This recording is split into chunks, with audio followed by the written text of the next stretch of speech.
Hi, I'm John DeVore. Welcome to the DeVore Fidelity YouTube channel. Today's going to be a Monkeyhaus system tour. The first system tour I did focused on my EMT JPA-66 preamp. It's really the heart of the system. But today I want to focus on the power amps I use here in the system. There are several specific requirements for power amps here in this system. It's a working system. It is the DeVore Fidelity testing, development, design system. Not only does the gear in here have to make me happy, it has to. It's all gear that I love, but it all has to be also capable of being used as the design tools that I need. And so, in that vein, there are 5 power amps that get 99% of the playtime here in the system. 3 tube amps and 2 solid state amps. And the idea behind the selection of amps that gets the most use is that I try to have them cover all or most of the bases. I try to have some sort of an amp that represents to some extent any kind of system that a customer, a DeVore Fidelity customer out there in the wild is going to be using on the speakers that we design here. So I make sure that all of the designs here get connected to all of those amplifiers.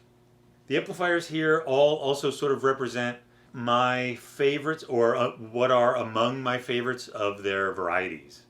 So if we start from the highest power output and move on to the lowest power output, we start with the Parasound. I've got the big stereo Parasound Halo amp. The Halo amps are John Curl designs. I have the A21, not the A21 Plus, because I've had this for quite a few years now. But it's a big brute of a solid state amp. It's 250 watts per channel, gobs of current. It runs in Class A for a significant number of watts, but it's a big beefy powerhouse of an amp, and that represents, in this system, that represents the all-around kind of objectivist, neutral, high power, flawless measuring amplifier. John Curl designs, and in particular the Halo the Halo Parasound amps, have long enjoyed a great reputation for both sounding great, providing a lot of bang for the buck, but also for being technically impeccably well designed.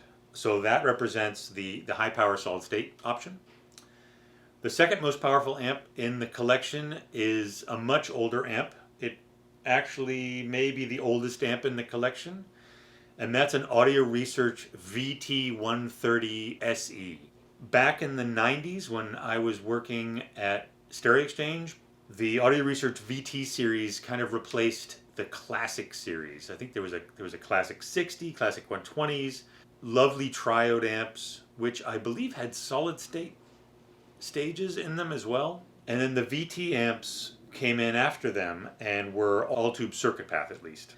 So that it's 110 watts per channel. It gets its power from a quartet of 6550Cs per channel, and it represents my big high power push-pull tube amplifier. The next amplifier down on the power scale is a 30 watt per channel pure Class A amplifier, and it is also another amplifier that I sold in the early 90s when I worked at Stereo Exchange. And Gesundheit. Yes, Lulu Bear, she sneezes a lot in her old age. It is another amp that I sold quite a bit when I was working at Stereo Exchange in the early 90s. And it is a Pass Labs Aleph 3, which is a 30 watt per channel, pure Class A, single-ended solid state amp. And it is my favorite of all the Aleph amplifiers. It is just a beautiful little amplifier. It is also, in my opinion, one of the greatest industrial designs in high-end. I call it the Hedgehog. this amplifier really just kind of hits perfection in its minimalist use of functional form. And it's just a wonderful amplifier. And I've had this one also for a great many years.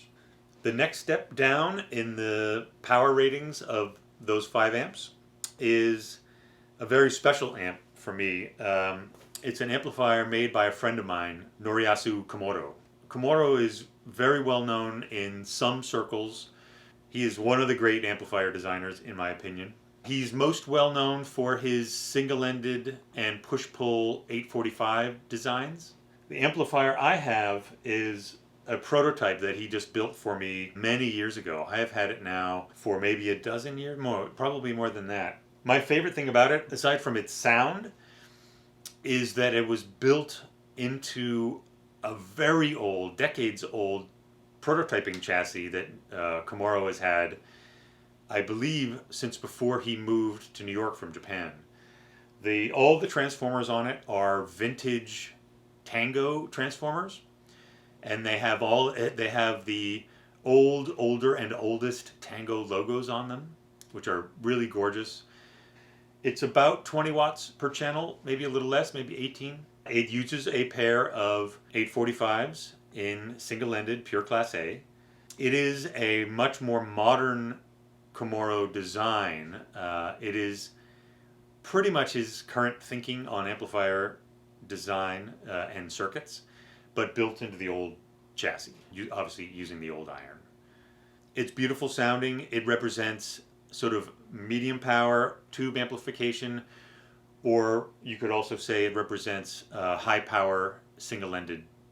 And the last amp, the lowest power in these 5 amps, is a 6 watt per channel amplifier, also designed by a Japanese designer, and that is the Air Tight 300R, and it's a single-ended 300B amplifier, fairly new. This is the most recent amplifier that I've purchased. Actually, not a purchase. This was a barter amplifier. Some years ago, the son of the founder of Air Tight, Mura-san, his son Jack contacted me and was interested in a pair of my O96s, and we eventually came to an agreement and we did a swap.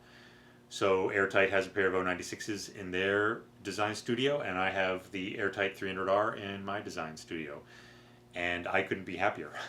The Air Tight is an exquisite amplifier, very resolute, really beautiful, delicate, very transparent, yet with a full measure of that stunning single-ended 300B magic. And so those 5 amps really do get 99% of the playtime here in the Monkeyhaus system. There are a number of other amplifiers kind of on the shelves here and there, a lot of vintage amps, amplifiers that I had fallen in love with many, many years ago, way before I started the company. Some from having worked at used hi-fi shops, some from having read about. A lot of them are integrated amps. I do have a fondness for integrated amps.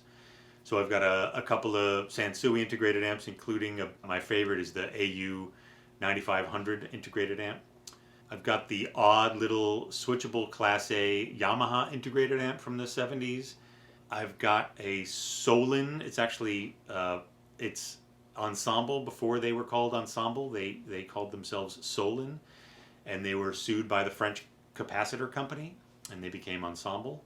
But I have their B50, the Tiger integrated amp, which is a hybrid integrated amp with a tube input and solid state output stage, and a triangle shape that I love, and a bunch more. But that pretty much covers the important amplifiers here in the Monkeyhaus system. I hope you liked the video.